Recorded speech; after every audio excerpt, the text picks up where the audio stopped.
Tara, basa na tayo ng ating libro guys. Good morning. Kawa ko Filipino, magbasa na tayo ng ating history. History of the Filipino People by Agoncillo and Guerrero. Today is 24 January 2023. Happy CNY everyone. Pangatlong araw ng celebration today. Yung note ko dyan nakalagay back to original reading 5th edition. Kasi nagbalik na tayo sa 5th edition guys. Yung siningit ko lang talaga dyan yung topic number 15 8th edition, yun lang talaga siningit ko, pero from the start tapos ngayon puro 5th edition yan guys.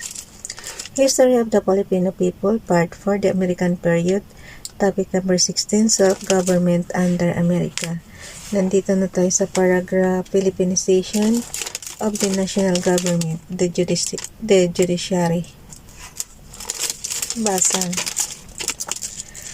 Filipinization of national government, the judiciary, owing to the popular complaint about the inadequacy of the administration of justice and charges of incompetence against judges who were trained in the Spanish colonial. I guess huwag niyo palang pansinin yung yung sounds, ang lakas ng hangin eh. Hindi ko alam kung may bagyo o wala. Ulitin ko lang. Filipinization of the national government, the judiciary, owing to the popular complaint about the inadequacy of the administration of justice and charges of incompetence against judges who were trained in the Spanish colonial judicial system, the American authorities first paid attention to the judicial branch of the government by issuing a number of orders which served to reorganize the judicial system of the Philippines. In May 1899, the military governor issued an order which created the Supreme Court, the highest judicial body composed of 9 justices, 6 of whom were Filipinos. Cayetano Arellano was appointed of that body, and after the Judicial Reorganization Acts of 1901 was appointed the first Chief Justice of the Supreme Court, a position which he held until his retirement in 1920. Among those Filipino jurists who rendered exemplary service in the Supreme Court during the first decade of American rule were Victorino Mapa, who became Chief Justice from 1920 to 1921, Florentino Torres, Ambrosio Anzares, Bautista, Raimondo Melisa, and Manuel Araulio. After the Organization Acts of 1901 and until the establishment of the Commonwealth government in the Philippines, the Americans controlled the majority in the Supreme Court, and the number of Filipinos in that body had always been limited to 3 justices. Filipino and American judges, however, divided almost equally among them the courts of first instance until 1916, when the Jones Law provided an auspicious situation for the appointment of more Filipino judges. The Philippine Commission appointed as a matter of policy Filipinos as justices of the peace. Local government officials serve as ex officio justices of the peace in the provinces of Mindanao and Sulu. The Philippine Commission. Soon after its investigation of Philippine conditions in September 1900, the Philippine Commission appointed by President McKinley as yung legislative. Ang lakas ng hangin guys, oh. Naririnig niyo.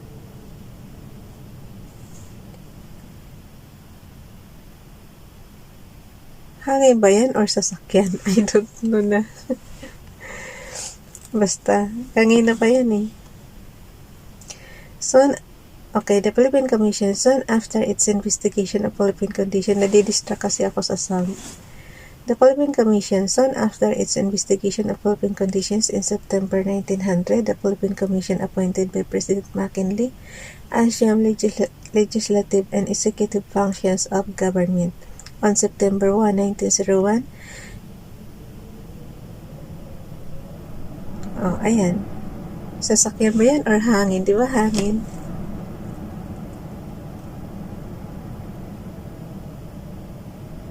Lakas. Kanina pa nga yan. Ay ba yan, hindi na ako nakaalis rito sa The Philippine Commission.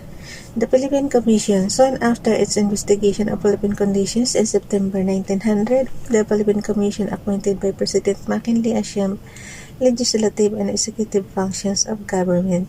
On September 1, 1901, the government appointed Trinidad Edspardo de Tavera. Kulob kasi itong kwarto ko kaya hindi ko masisilip yung bintana.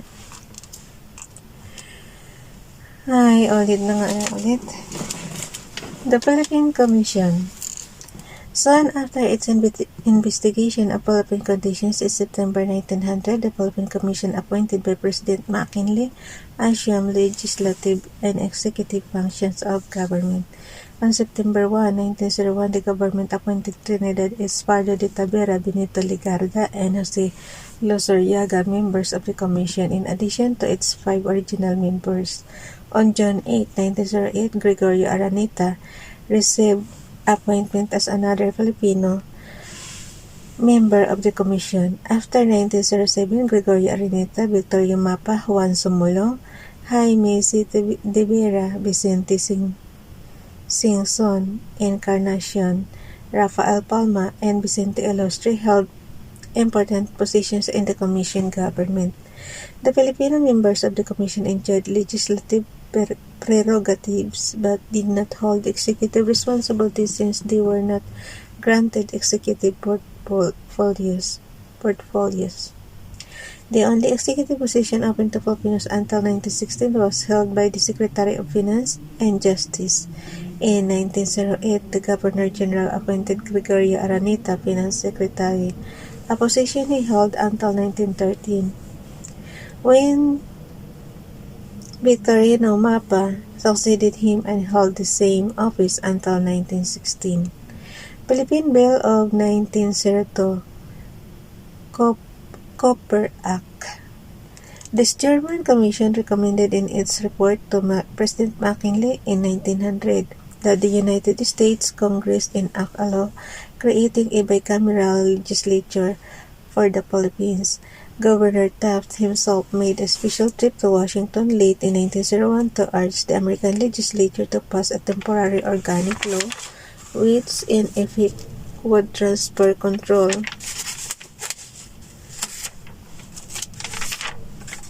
of the government of the Philippines from the hands of the President to the Congress of the United States. Congressman Henry Allen Cooper, chairman of the Committee on Insular Affairs, submitted a bill in 1902 which provided for the administration of civil government in the Philippines. A considerable number of opponents from the United States Congress, the press and private citizens, however, interposed their objections to the bill, which would give the Filipinos a great opportunity to run their own affairs through an elective representative assembly. Some critics of the bill argued that the Filipino-American War at the time,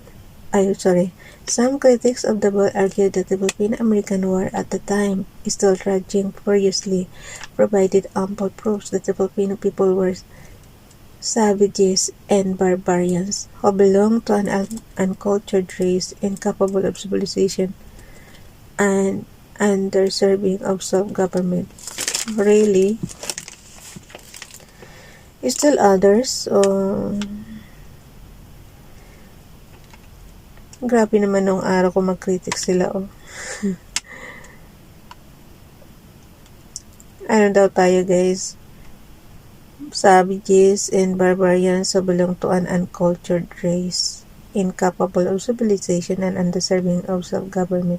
Kasi nanakop kayo, Still others believe that the time had not yet come for the Filipinos to be given control of the lower chamber of the legislature and share with the Philippine Commission legislative prerogatives and influence. They pointed out that the Filipinos must provide incontrovertible proofs that indeed they were capable of autonomous.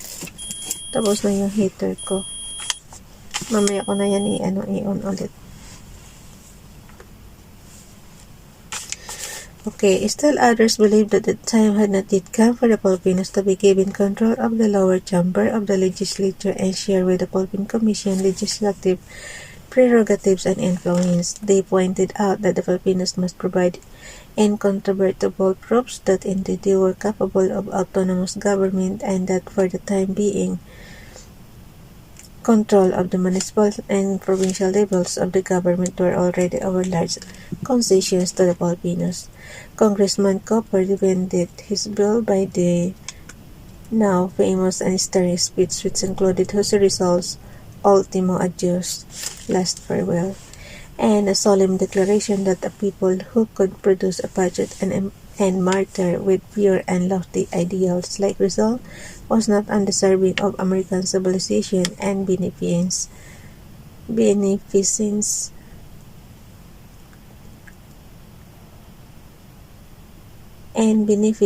List of all freedom in managing their political affairs.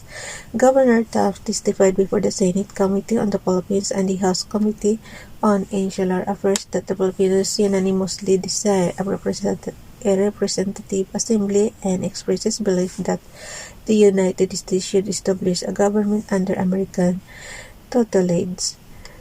Such an act would prove to the Filipinos that the Americans had the best of intentions in coming to the Philippines. It would also go very far in bringing about the restoration of peace and order as well as the cooperation of the Filipinos, including the intransigent rebel leaders who continued to harass American garrisons in the provinces. Taft further suggested that the United States Congress make a policy of declaration of its intention to retain the Philippines until the Filipinos shall show themselves fit for self-government under a gradually increasing popular government, after which time the United States would decide what type of relationship with the mother country would best fit the Filipino people. Interestingly enough, Taft did not provide the criteria that the Filipino people should meet to qualify for self-government and independence. A number of amendments were introduced in both the Senate and the House that would grant the Filipinos qualified independence after 1911, or at some such early date, but these amendments were rejected by both chambers. Instead, the Senate approved the Civil Government Bill of Cooper by a vote of 48 to 38, while the House passed the measure by a vote of 140 to 97. President Theodore Roosevelt signed it into law on July 2, 1902. The Philippine Bill of 1902 became the first organic act of the Philippines until it was superseded by the Jones Law in 1916. The law approved and ratified all the political changes introduced in the Philippines by the President of the United States, such as the establishment of the Philippine Commission, the office of the civil governor, and those of his subordinates, as well as the Supreme Court of the Philippines. It extended to the Philippines a Bill of Rights similar to the Declaration of Rights made by the Second Philippine Commission, but made it much more extensive by adding, among others, the following rights: the right of every person to bail before conviction except those accused of offenses punishable by death, and the right of every person to invoke the writ of habeas corpus, which would not be suspended except under conditions of rebellion, insurrection, and invasion. The Act retained the executive powers of the government and the Philippine Commission, but provided that legislative powers be shared by the Commission with an elective Philippine Assembly, which would function as the lower chamber of the proposed Philippine legislature. The Philippine Commission, however, retained exclusive powers to legislate over the non-Christian tribes. The Act empowered the Philippine legislature to elect 2 resident commissioners to the United States. It also provided for the independence of the Judiciary, but assured the right of appeal to the Supreme Court of the United States in cases where the American Constitution or any statute or law of the United States was involved. The law also incorporated certain regulations governing Philippine natural resources and authorized the government of the Philippines to negotiate for the purchase of the prior lands or the vast land holdings. Ang haba of the religious orders and other lands of public purposes. The Copper Act, however, contained three conditional provisions which must be fulfilled before the Philippine Assembly could be established: complete restoration of peace and order, the taking of a complete and nationwide census, and finally a moratorium of 2 years of complete peace and quiet after the completion and publication of the census. The United States Senate concluded these provisions in the act because of the opposition of some of its members to the immediate establishment of the Philippine Assembly.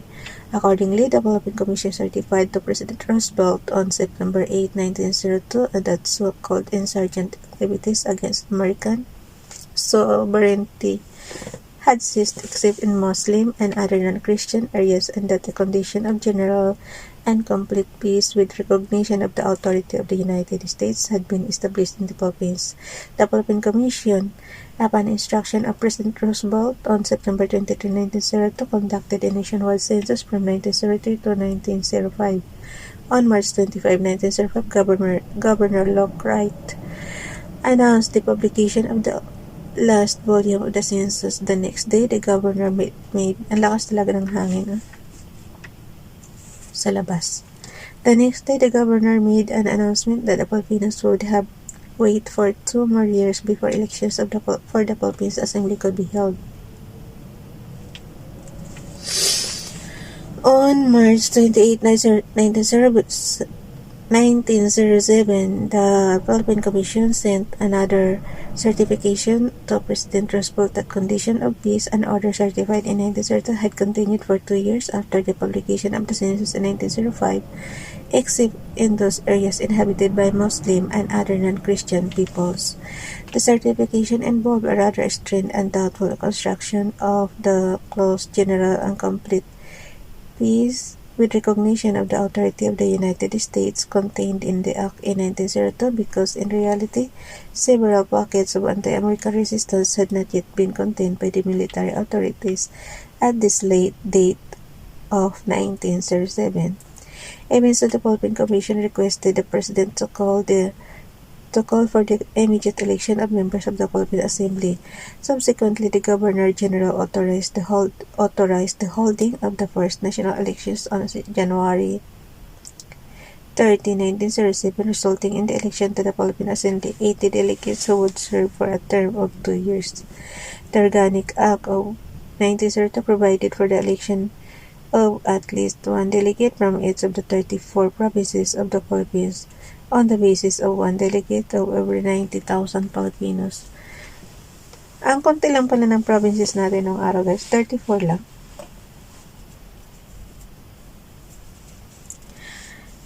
The Nationalistas won 59 seats.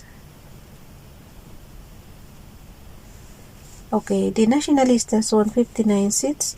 The Progresistas 16 seats, while the candidates of the minority parties won the rest of the seats in the Assembly.